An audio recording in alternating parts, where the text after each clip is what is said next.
চলুন আজকে একটু মেথি চিকেন বানাই। আমাদের গোটা গরম মশলা, তেজপাতা, লবঙ্গ, দারচিনি।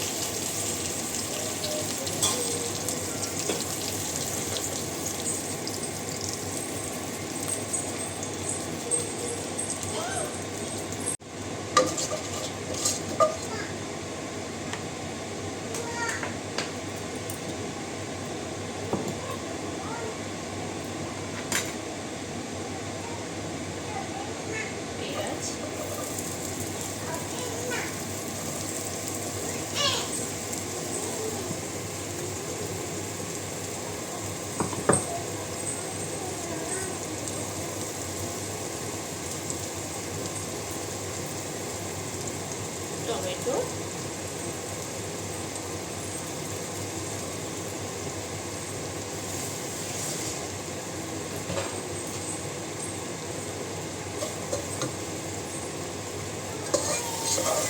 বাবা লোমাইনিটা করতে পারবো না।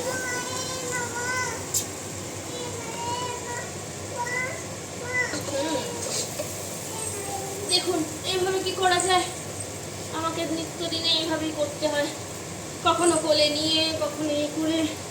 আমিও তো পারি না, একা হাতে সব দিকে পারা যায় না। চলো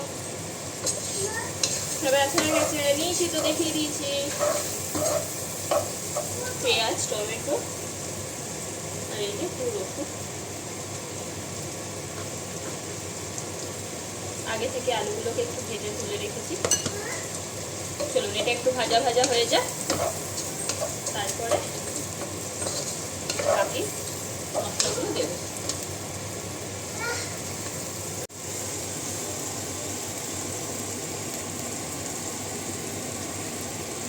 ভাজা ভাজা হয়ে গেছে। রোজই চিকেন মোটামুটি আলু দিয়ে, এমনি নর্মালি আমরা যেরকম চিকেনের ঝোল খাই কখনো ক্যাপসিকাম দিয়ে সেটাই করি। তো আজকে ভাবলাম একটু অন্যরকম করি। কালকে ইন্ডিয়ান স্টোরে গিয়ে মেথি শাক পেয়েছিলাম, নিয়ে এসেছিলাম, তো আজকে সেটাই করছি।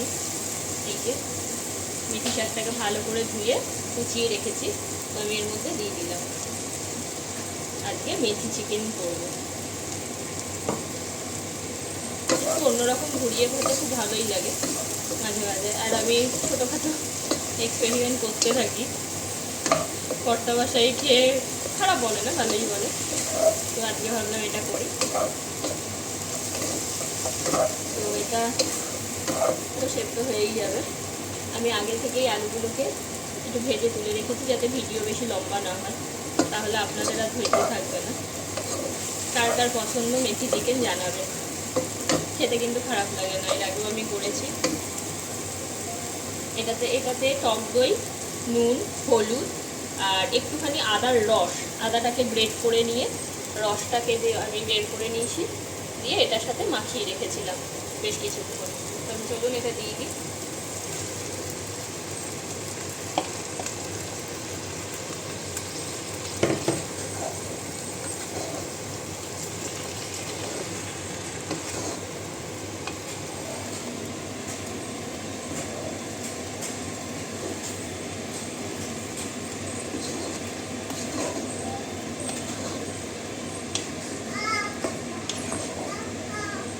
একা হাতে করা খুব চাপ হয়ে যায়, তাও একটু চেষ্টা করি একটু ঘুরিয়ে ফিরিয়ে করে খাওয়ানোর।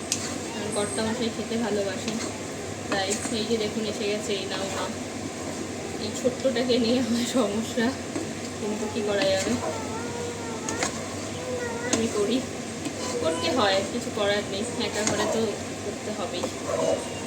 আর এখানে তো হেল্পিং হ্যান্ড পাওয়া যায় না, মোটামুটি সবাই এটা জানে। তো সমস্তটাই নিজেকে করতে হয়। আজকে একটু দেরি হয়েছে, সব কেটে কুটে করা। কর্তা মশাই ছুটি থাকলে মোটামুটি হেল্প করে, কিন্তু আজকে তো অফিস আর প্রথম দিন সোমবার, তাই আরও পারছে না। হ্যাঁ বাবা,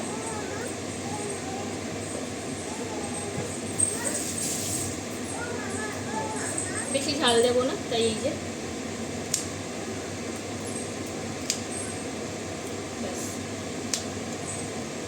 দুটো আর হাফ বলতে পারেন,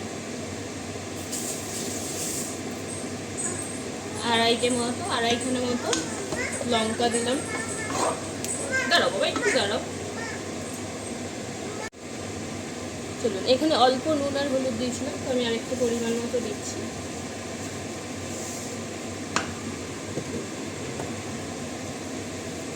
এবার একে একে সব মশলাগুলো দিয়ে যেরকম কষাই সেরকমই কষাবো। হলুদ,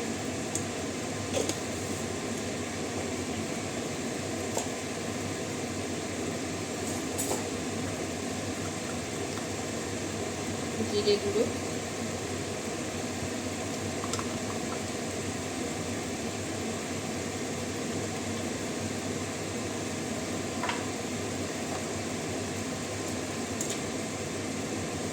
ধনে গুঁড়োটা সামান্য দেবো, খুব অল্প, আমি খুব একটা ধনে গুঁড়ো দিই না, স্বল্প ধনে গুঁড়ো।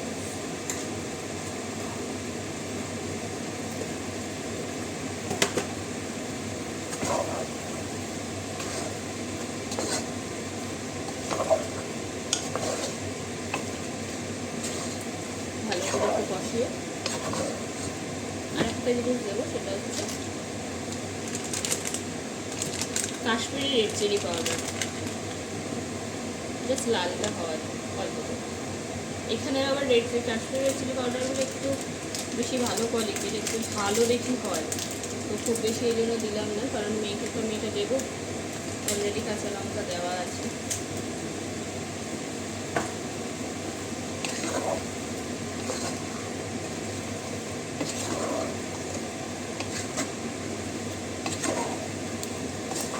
এটা এবার কষিয়ে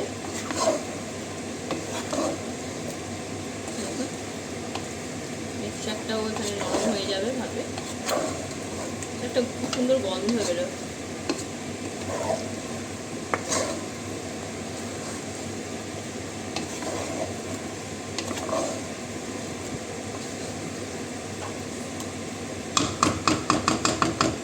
ব্যাস হয়ে গেল, চাপা ঢাকা দিয়ে দিই। ফিরে আসছি 10 মিনিট পর। এই দেখুন জল ছেড়ে দিয়েছে, মাঝে আমি একটু আলুগুলো দিয়ে দিই, ভাজা আলুগুলো দিয়ে দিয়েছিলাম, কারণ আমি তো আলাদা করে সেদ্ধ করে দিয়ে যেতে, তাই এটার সাথে সেদ্ধ হবে। দারুণ দেখতে হয়েছে না?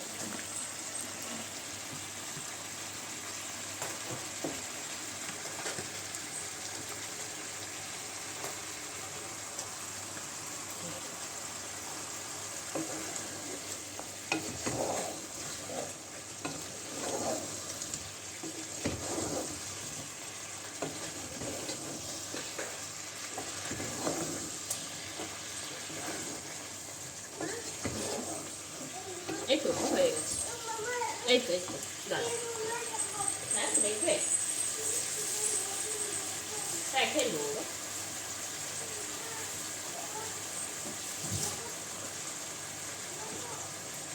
এবার এখানে আমি একটু বেশি করে জল দিচ্ছি, একটু ঝোল রাখবো আর কি, যেহেতু আমি এগুলোকে একটু টানাবো, পরে প্রয়োজন মতো জলটা শুকিয়েও নিতে পারবো। দেখা যাক ঝোল রাখবো কিনা, রাতে আবার যদি কিছু প্ল্যান করে ফেলি তখন এটাকে আমি আর একটু শুকিয়ে দিতে পারবো। আমাদের তো আবার কর্তামশাই যখন তখন প্ল্যান পাল্টে দেয়, হয়তো বলবে রাতে এই খাবো না, ভাত খাবো না, অন্য কিছু, তখন আবার কিছু করতে হবে। তো চলুন, হয়ে গেল। এটাই আমি গরম মশলাগুলো দেবো না, যেহেতু মেথি শাকটা রয়েছে, ওটার খুব সুন্দর একটা গন্ধ বেরোয়, তাই আমি আলাদা করে আর গরম মশলাগুলো দেবো না। তো এটা ভালো করে এবার আমি ফোটাবো, পরে দেখাচ্ছি কেমন নামালাম।